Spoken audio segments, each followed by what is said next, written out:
ये स्टूडेंट्स, आज के इस लेक्चर में हम चंद एमसीक्यूज़ करने वाले हैं, जो कि मोस्ट एक्सपेक्टेड एमसीक्यूज़ हैं कैनामेटिक्स एंड डायनामिक्स से। तो आइए स्टार्ट करते हैं। तो आज का हमारा पहला जो एमसीक्यू है वो है जनाब, a ball is thrown vertically upward at 19.6 metre per second. यानी इनिशियल वेलोसिटी हमारी ये है for its complete trip up and back to the starting position. The average speed हमने बतानी है। तो फ़ौरन हम क्या करने वाले हैं, एवरेज स्पीड का फार्मूला लिखने वाले हैं। ये हमने लिख लिया है। टोटल डिस्टेंस जो है वो फाइंड करना है, टोटल टाइम फाइंड करना है इस पूरे फ्लाइट के लिए, बॉल के वर्टिकली अपवर्ड मोशन और डाउन अपवर्ड आने में। तो बहुत सिंपल है जी, हम ये वाला फार्मूला लगाते हैं टाइम आपके लिए, यू ओवर जी।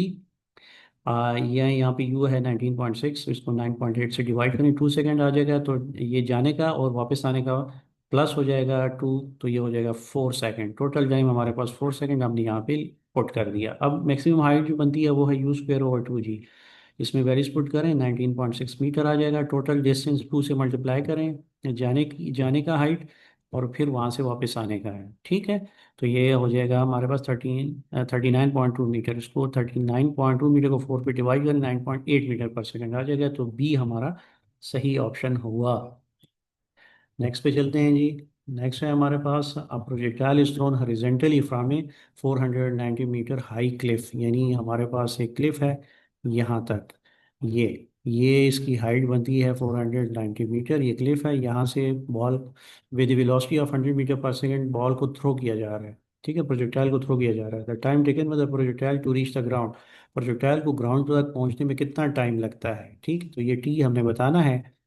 और यहाँ से जब हम थ्रो करते हैं तो इनिशियल वेलोसिटी हमारी क्या है, 100 है। तो सिंपल हम ये वर्टिकल मोशन वाला फॉर्मूला लगाने वाले हैं, Y equals half G T square. यहाँ से 490 आ जाएगा, वाई की जगह हम 490 पुट कर देंगे। यहाँ से हम सिंपलीफाई करेंगे तो टी हमारे पास आ जाएगा 10 सेकेंड। तो ये देख लें, ऑप्शन 10 है जी, है बिल्कुल। तो ये डी हमारा सही ऑप्शन हुआ। ये था क्वेश्चन 2। अब एमसीक्यू 3 की तरफ चलते हैं। एमसीक्यू 3 जो है उसमें कहा जा रहा है कि if the range of the projectile is half of its maximum range, यानी रेंज ऑफ द प्रोजेक्टाइल, ये देखिए गिवन डेटा है, ये गिवन इंफॉर्मेशन है, half of the maximum range. ठीक है, ये गिवन है। देन एंगल ऑफ प्रोजेक्शन हमने बताना है। तो सिंपली हम जो रेंज का फॉर्मूला है वो लगा देते हैं, u square sine of 2 theta over g. ठीक है, ये अब हम ले लेते हैं। इसमें मैक्सिमम रेंज जो बनती है 45 डिग्री भी बनती है, उसका भी फार्मूला निकाल लेते हैं, वो ये बनता है। ठीक है, अब ये जो गिवन है इसको हम आर को रिप्लेस कर देते हैं, 1/2 आर मैक्सिमम की जगह ये लिखते हैं। तो इसमें कुछ टर्म कैंसिल आउट हो जाएंगी, साइन 2 थीटा इक्वल हो जाएगा हाफ के। तो यहाँ से हम थीटा हमारे पास निकल आएगा, 2 थीटा निकल आएगा 30 डिग्री या फिर 150 डिग्री, दोनों पॉसिबिलिटी मौजूद है। तो यहाँ से थीटा हमारे पास 15 डिग्री बनेगा या 75 डिग्री। तो ऑप्शन में हमारे पास 15 डिग्री है, तो यही हमारा सही आंसर है। तो ये बहुत ही मज़े का था एमसीक्यू। नेक्स्ट पे चलते हैं। नेक्स्ट है हमारे पास कि if the slope of the velocity time graph remains constant. देखिए जी, velocity remains constant, the body is moving with. तो ये हमने बताना है कि बॉडी किस तरह से मूव कर रही है, नेगेटिव वेरिएबल एक्सीलरेशन के साथ, वेरिएबल एक्सीलरेशन के साथ, या यूनिफॉर्म एक्सीलरेशन के साथ। देखें जी, स्लोप जो है ना, change in velocity divide by change in time, उसको एक एक्सीलरेशन कहा जाता है। लेकिन अगर ये स्लोप ही कांस्टेंट है तो यहाँ से फिर हमारे पास कांस्टेंट एक्सीलरेशन होगा, यानी यूनिफॉर्म एक्सीलरेशन होगा। तो हमारे पास डी सही ऑप्शन है। तो आपने सोच समझ के सॉल्व करना है, गलती की गुंजाइश नहीं होती एग्जाम में। क्वेश्चन नंबर 5 देख लेते हैं। If the force of 10 Newton acts on a body of mass 5 kg for 1 second. देखिए जी, 1 सेकेंड के लिए 10 न्यूटन फोर्स जो है मास 5 kg भी लग रही है। What is the rate of change of momentum. जी, बहुत सिंपल क्वेश्चन है। देखें जी, फोर्स जो है 10 न्यूटन की लग रही है 5 kg मास पर 1 सेकेंड के लिए। तो कहा जा रहा है कि rate of change of momentum बताएं। बहुत सिंपल है।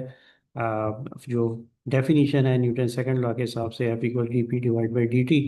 तो फोर्स होती ही डेफिनेशन के हिसाब से rate of change of momentum. तो जितना ये 10 न्यूटन है तो आपके साथ आंसर भी उसी हिसाब से 10 ही आएगा। और न्यूटन की unit kilogram metre per second square की फॉर्म में भी हम ये यूनिट लिख सकते, न्यूटन लिख सकते हैं। ठीक है, तो सिंपली आपका आंसर हो जाएगा ए। नेक्स्ट पे चलते हैं।